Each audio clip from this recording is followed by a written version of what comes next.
Ce sont des sujets sur lesquels je suis très attentive et très inquiète aussi, puisque dans la ville de Montauban, qui est à peine à 50 km de Toulouse, nous avons plus ou moins répertorié avec M. le Préfet, nous n'avons pas beaucoup d'informations, au moins 70 fichiers S. Ce sont des sujets, peut-être que vous n'avez pas dans votre réalité, mais qui sont préoccupants. Il y a un an, un événement tragique a secoué la ville. Il s'agissait d'une grand-mère de 80 ans qui s'est fait agresser à son domicile, et pardonnez-moi si je suis triviale, s'est fait sodomiser par un Algérien qui était en situation irrégulière sous le coup d'un arrêté de reconduite à la frontière et qui n'était jamais reconduit à la frontière.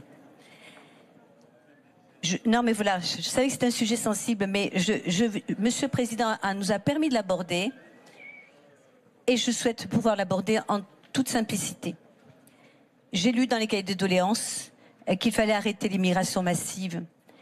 Ces personnes qui sont sur les ronds-points se sentent reléguées, oubliées de la République.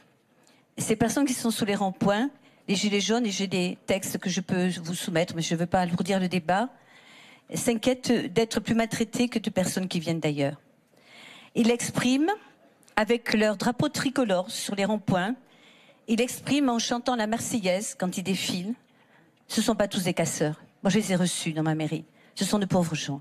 Ce sont des pauvres gens, mais qui se sentent maltraités, oubliés, autant que dans la ruralité.